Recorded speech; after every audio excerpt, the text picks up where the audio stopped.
How are you? How's everyone doing? So it's my first time in this university, UCT. I hear about it a lot. I'm from Joburg, so it's quite a refreshing reminder of how I used to be like when I was at school. So just a little intro about me. I'm straight from the fashion industry. My name is Anisa Mpungwe. And I have a label called Loincloth and Ashes. Is that my jacket? Okay, I see my jacket in the crowd. So basically, a little history about myself. I started in the fashion industry in 2008. I entered a fashion competition, a national fashion competition, where that specific year, Mr. Price got involved in the winning the prize and being mentored, etc., etc.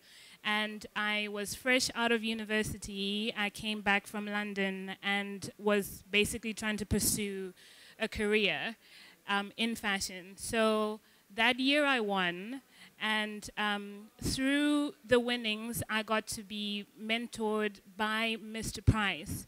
And in 2009, my collection came out that was sold across South Africa.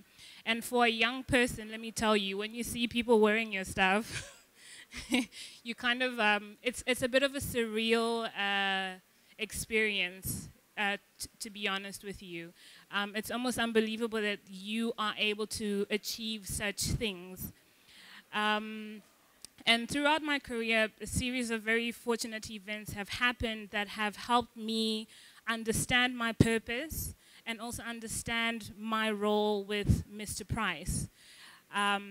So in, I believe it was possibly in 2012, I was judging the same competition I entered in 2008. And I just randomly joked because at this point, I've had a bit of headway in my career, and I joked with the head of the fashion department, and I said to her, "So, Jo, since I'm a big deal now, I think we should collaborate again." And literally, I didn't think that she would take it seriously, and she did, thank goodness. And a second collection came out, and by the time the second collection came out, I think Henry was involved in Mr. Price. And I just thought that, you know, having somebody from outside our continent coming in and creating awareness was something that didn't sit comfortably with me. And Henry is such an amazing designer, and I felt that why can't a South African designer do the same, create awareness? And Mr. Price loved the idea, and there's two things. So you can create awareness, or you can come up with a solution or come up with some sort of plan to sell products that proceeds go to a cause. So how I saw it was, why not speak to young minds? And I mean, really young. These kids were below 14, 12 possibly. And I went to go visit them, and I went to go see how they lived and how they operated and how they just understood sports and art. And it was such a humbling experience for me, purely because as a black female, when you tell your parent that I want to be a fashion designer, it's not going to fly. So I had to prove myself, obviously, to my parents, but I also had a bigger purpose, and that is to prove myself to the Mr. Price Foundation and to the rest of my peers that through the stuff that we were gifted with, because everyone is coming in from different principles. Some of you want to be scientists, some of you want to be business men and women, some of you want to be in fashion. So how do you create what you have been gifted with and give back? And I have to tell you, for me, it literally ideas and ideas came literally rolling out. And in our third collection with Mr. Price, we went up over and above South Africa. I think we went to Nigeria, we went to Ghana, talking about the collection, but at the same time spreading the word about what the MRP Foundation is about. And that is to inspire and to basically protect your future, because we're all going to have kids at some point. And to just set a good example is just the right thing to do. So that's a little bit about me, and it's a little bit about the MRP Foundation.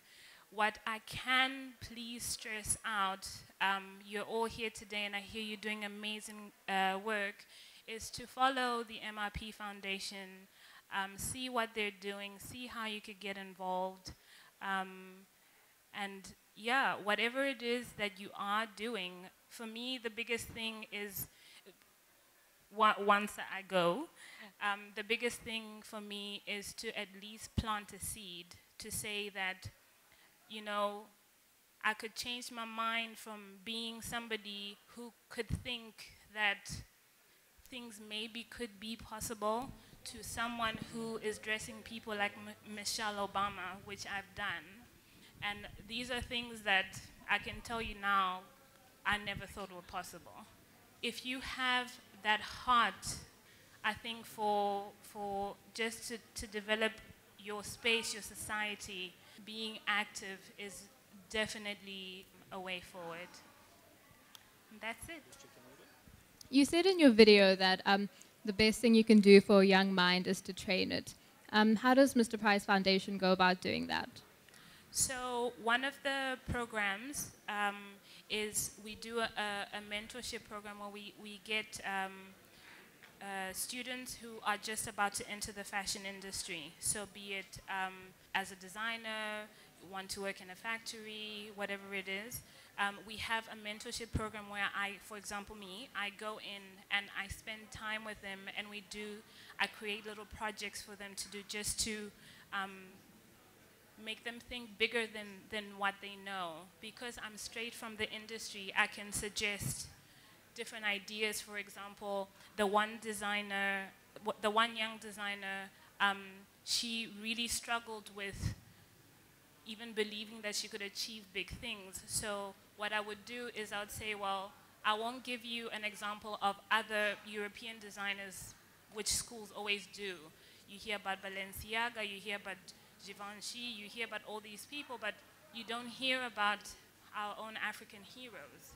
And for example, somebody like Laduma, he's a designer who's doing big things overseas. He's showing with at Milan Fashion Week this year in September. And literally when I said that, you could see like her eyes like went big, and all of a sudden she was like, "Where is he from?" I'm like, "From Cape Town." And I showed her some of the pictures, and I think the biggest thing is you need to find a connection between what you're trying to achieve and who you are right now, and those things are possible. Yes. Hi. I had a question on, more of a personal question to you, on what you had chosen as your career path, and particularly in this context, because this is a context of an entrepreneurial context, so it's high risk. Yes. So going out there and deciding to be a fashion designer is a really high risk decision. Yes. It's a saturated market. There's a lot of people that want to be fashion designers, and sort of it's very difficult to be successful. And there's only a few spots for people to be very, very successful out there. How do you emotionally reconcile that when you actively decide to take on such a high risk decision, and how do you logically account for it in the other things that you do? So do you just decide to be a fashion designer and not think of, well, what if this doesn't work? I think for me, to be honest with you, I was figuring that out as I was growing. So the first lesson, or the first thing for me, was how am I going to prove this to my parents? I think that's always number one. And I had to work really hard, and what that means is I had to get a degree, and I had to get my master's. So I got those out the way. And the third thing I said to them, look, places like Italy, fashion is the second biggest industry. How many jobs is that? You know? And as I was growing older and as I was discovering what my purpose was, I then associated myself with companies or people that could make me grow. So I come from a fashion industry, but maybe my accounting skills are not so great.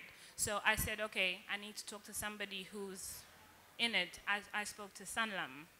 And through that, literally you yourself had to say, I know it's a difficult place that I'm trying to enter. Any other industry is the same. It's difficult.